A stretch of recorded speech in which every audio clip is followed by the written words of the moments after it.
is undergoing a project right now where more of us will record lessons from time to time and then look at them and share them with each other to discuss good, or dare I say, great teaching. So you're just helping me out by being who you would be on any given day. Just be yourself. And my goal for today is to talk with you, kind of work through a couple components of the introduction, namely this idea of the context and then the working thesis, which you should have developed by now. So I'm going to be asking you to share some of your ideas for context and working thesis. Then we'll talk about some of the essential components for the body again.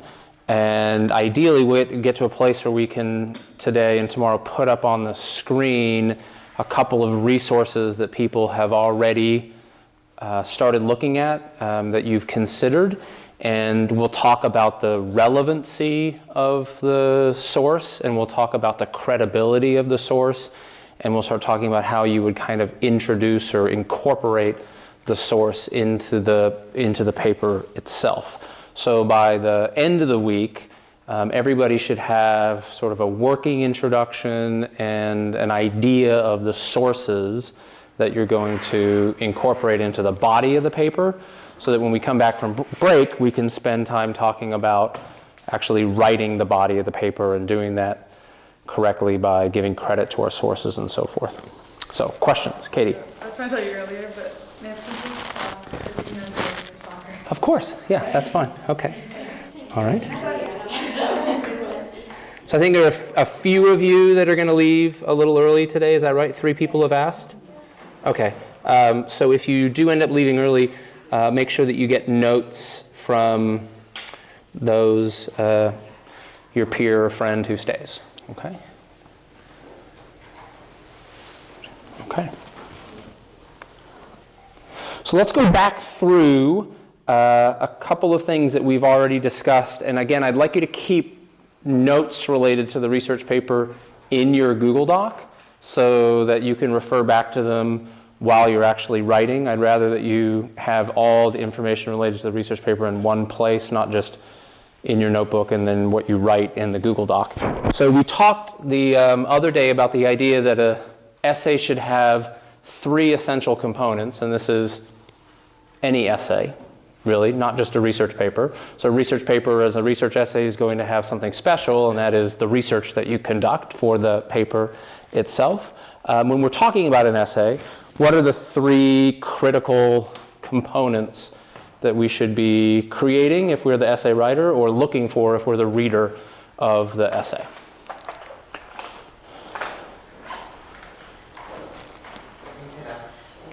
Very good. Very good. Excellent. Okay. So we've got an intro and a body and a conclusion. And the other day we discussed some fancy terms going back to classical rhetoric, the idea of an introduction having an exordium, a narratio, a divisio, the body being a confirmatio, then having a refutatio, which features a counterargument, and then finishing with a paratio. We're not going to test you on those terms, but I just kind of like saying them. Okay. But when we are talking about an introduction, I would like you to start thinking about your introduction as an upside down triangle, or what some of us refer to as an introductory structure as a funnel paragraph. And we call it a funnel paragraph. Has anybody ever used a funnel for cooking? What do you do with a funnel when you're cooking, or a funnel for science? Well, a funnel cake's a little different. That's usually leaves you feeling kind of queasy afterwards. That's Like pour into a larger area within it, like then you can put it into like a small one. Yes. Yeah. So a funnel does what at the top usually? Takes like a bunch of, like, I guess you could, if you're doing the context of a research essay, take a bunch of information and then like take it down into smaller pieces. I like that. So I heard you say for the context of a research essay you would take a bunch of information, and then what was the verb you used? And then like filter it kind of filter it down into, More specific information. okay, that's a great way to think about it. Tom, what's on your mind? Well, yeah, I was going to say the same thing actually. You're going to say the same thing? Yeah, just like you narrow it down. You narrow it down. Well, yeah, Okay. it's going to be really broad and then all of a sudden, like as water's pouring through or gasoline, sometimes it narrows down into just a little point. Excellent. So if we're thinking about our introduction in this particular shape, we're going from broad to specific. And the idea here is that the broad component is your context, or what we might say current events, or maybe some kind of recent history.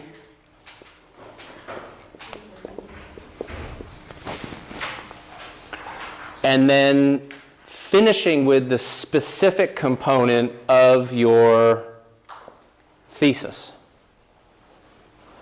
So Luke, what's your topic? My topic about legalizing marijuana. Okay, now people have been talking about or writing about legalizing marijuana for decades, or even going back to a century ago. We can think about William Hearst, and he was a publisher, and his papers were printed on a variety of types of paper, and there was the capability of using hemp paper, and there could be some history that you might research. I'm not suggesting that you do this, but we could look at the history of William Hearst and early legislation to, in a sense, ban marijuana or make marijuana illegal, which at its roots actually has something more to do with making the growing of hemp illegal, because the hemp plant results in the marijuana, right? Okay, so we could say, if you wanted to, you could have a context for your paper going back to 100 years. But you might be more interested in the recent events of certain states that have decided to legalize marijuana and the economic benefits of that. You mentioned that you were talking about small businesses and so forth, right? Yeah. Okay, so that would be context for you. Katie, what's your research paper topic? Parents who don't vaccinate their kids. Fascinating. Okay, definitely a pretty timely topic, right? We just recently in California had some issues with Marin County, parts of West Los Angeles, where we had like pretty affluent families saying, we don't want anything to do with vaccinations, we're worried about the consequences, mostly concerns related to autism. There was a gentleman from England that's a kind of infamous scientist now who published a paper that's been discredited linking vaccinations to autism. And so lots of kind of anxiety in the public sphere around this. And then we had that outbreak at Disneyland, right? Okay, so your context or sort of current event or events that you might want to reference would be any of these situations. Your paper could open by referencing Disneyland or referencing the English scientist or referencing something more close to home for you. Maybe you've heard conversations in your community related to vaccinations, right? Okay. How about one more? Anybody else want to share your context? I think that it could be, my question is, what makes a good character, like a good fictional character? Okay. And how it relates to me, it can be like, I don't know, I've always sort of wanted to write a book. So if you opened with a personal context, you could open with either the rhetorical question of what makes for a great fictional character. You could open with, I've always wanted, or I plan to in life, to write a book. Make it personal and then move to the specifics of your thesis where you argue, these are the qualities or the criteria for a great fictional character, right? Or if you wanted to go even broader, you could kind of call upon the idea that for millennia we've been telling stories that feature great characters, and so we've always, as human beings, kind of wrestled with the idea of like what makes a great fictional character. Right? You have all kinds of really cool options for your opening, but what I'd like you to make note of would be, let's put in your Google Doc this idea of the triangle, broad to specific. It's an upside down triangle with the thesis being the concluding element of the introductory paragraph, and that the language that we create before that, before the thesis, provides context or references current events or references recent history or history to warm up, in a sense, to like prepare the reader for where you're taking us in your thesis sentence. Why don't you jot some ideas down related to context based on what we've just discussed and heard, and I just want to walk around and see that you've got these notes in your Google Doc, and then we'll move on. So just jot down some ideas related to your topic and possible context options. Looks good.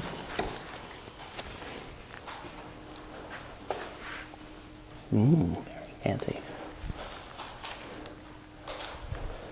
And if you don't have your device with you today and you're jotting it down in your notebook, that's fine, but please transfer it into your Google Doc when you can, maybe tonight.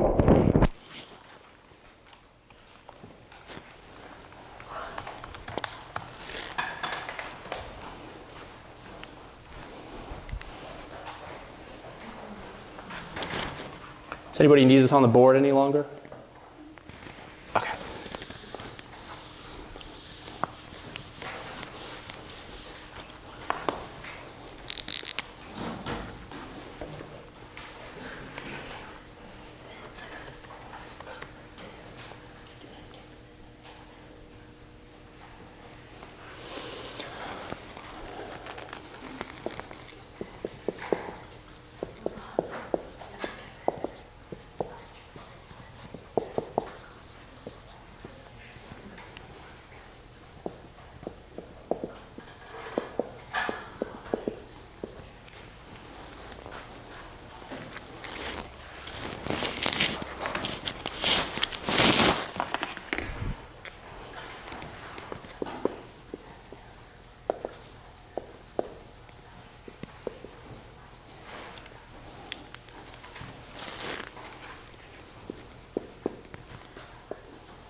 Okay, so if we're going to be talking about context, if you're creating context for your introduction, then you're likely going to need some temporal markers or a phrase in one of your sentences, possibly the first sentence, that has a temporal marker. And temporal marker is a writing sort of rhetorical term for words in a sense that are relating to time.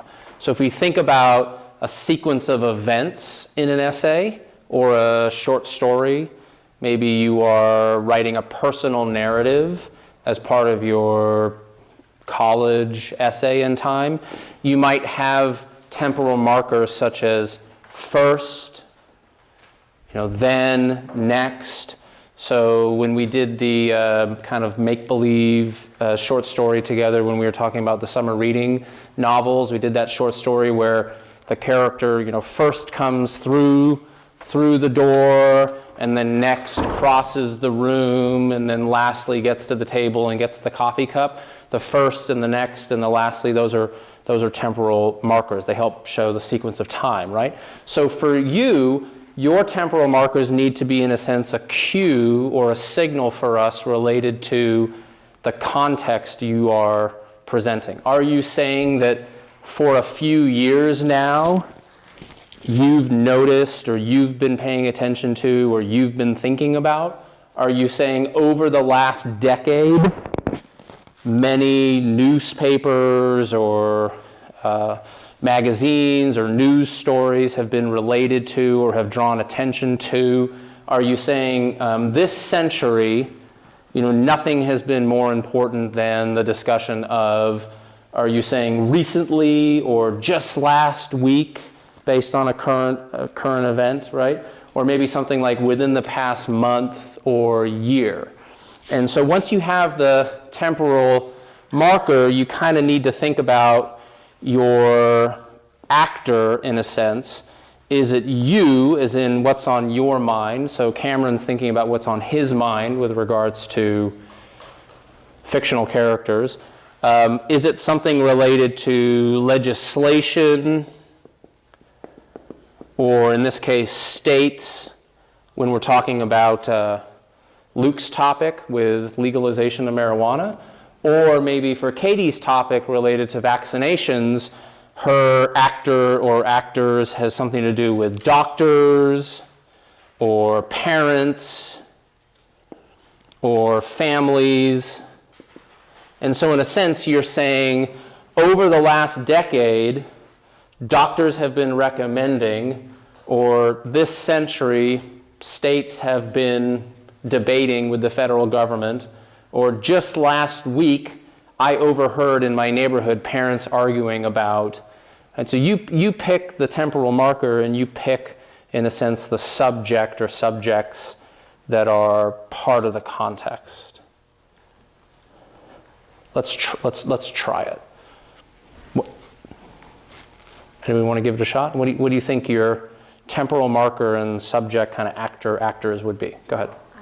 Doing sleep and students sort of like not getting enough sleep. So I could do like over the last decade, there have been studies showing that students aren't getting enough sleep. Excellent.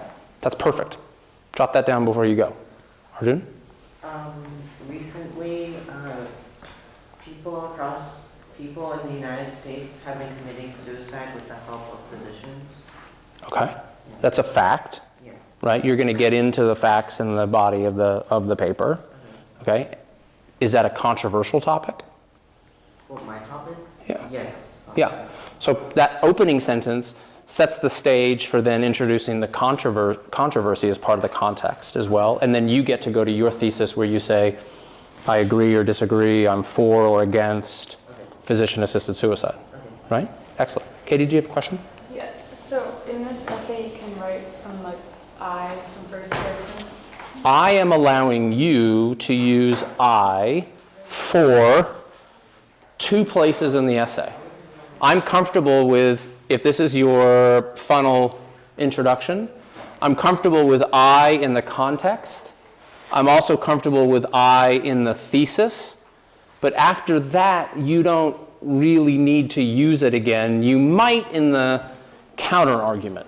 You might say something like, some people would argue, but I disagree.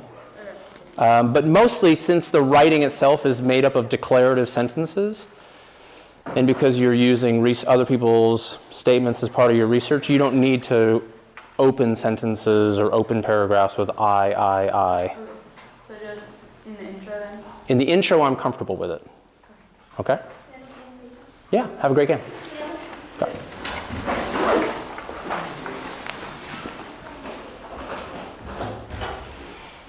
Cece, what temporal marker do you think works for you?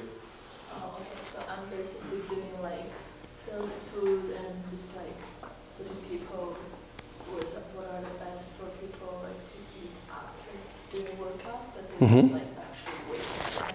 So this is post-workout nutrition, Yeah, something like that. Okay. All right. So what marker kind of temporal marker context opener fits for you? Recently? Okay. Is there a recent event or situation that you've read about or heard on the radio, saw on TV, or?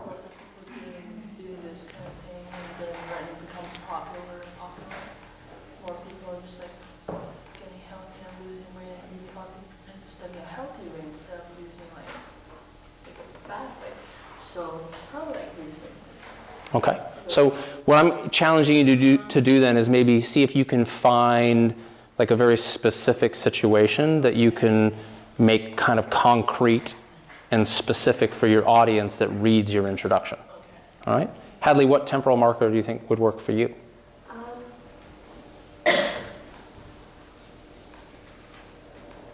don't really know, because I'm doing like ways to relieve stress, but I don't know. I think I need to do like more research to see which one I should use, because I don't know whether to make it like more personal, like talking about midterms and homework and things like that, or just to make it like in general. Okay. So you've got options, like you are writing a paper while midterms or end of semester exams are going on. You have a dean of students that gets up at break and makes announcements about stress, right? You're in path conversations that are related to well-being and healthy lifestyle. You're maybe having conversations with your friend, or maybe your family is talking to you about it at the dinner table related to like your own possible stress, right? And they're always checking up on you to make sure that you're okay. I don't know. But these are all things that you could reference, or you could pick one of them to reference as part of your context. And then it's just a question of what words or phrases do you want to use to, in a sense, introduce that. Yeah. Right? For the past month, or as I'm writing this paper, many of my friends are feeling kind of stressed as we're going through exams. Right? Does that work for you? Yeah. Okay. Savannah, what's your topic? Social media. Cool. Okay. Very timely. So is there a recent event or anything you'd like to reference as part of your context? Well, like my central questions are like what problems social media has caused, and why is all social media bad, and is social media taking time to focus on school, and it's a distraction. So probably for a few years now, maybe? Absolutely. I mean, social media is relatively new, so it doesn't make sense that you would, in a sense, discuss it in terms of a century-old problem or a decades-old issue.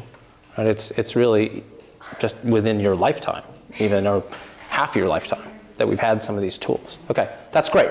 So I'm glad to hear that everybody feels pretty comfortable with that. What you should have in your Google Doc then, by now, would be a running list of ideas. So you should have a sense of context with your temporal marker. You should have a sense of your topic, your central or guiding question, your working thesis,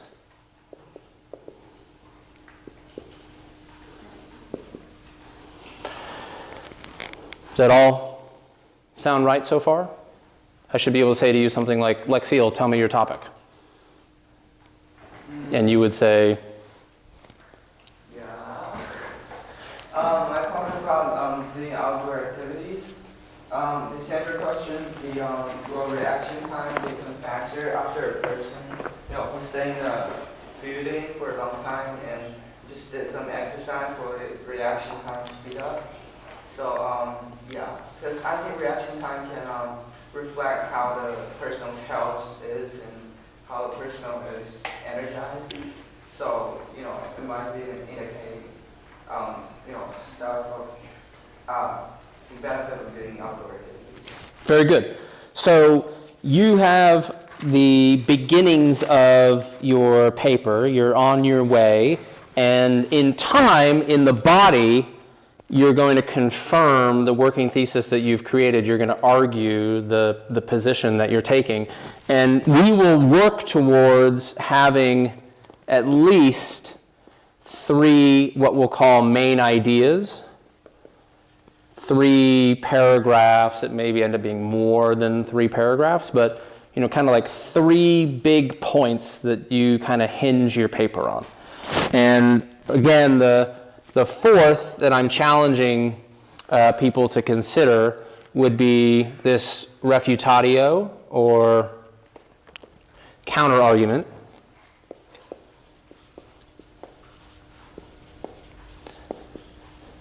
And then obviously you're going to have your conclusion. So you could jot down for yourself right now in your Google Doc, like this is basically the outline that we're working towards. All of this right here becomes introduction. Body, you're going to have at least 3 points ideally, and 3 or more sources that you reference and synthesize into the body. A paragraph that is your counter-argument, and a paragraph that is your conclusion. So paragraph of introduction, paragraphs that become body, paragraph that becomes conclusion. That sounds attainable, right?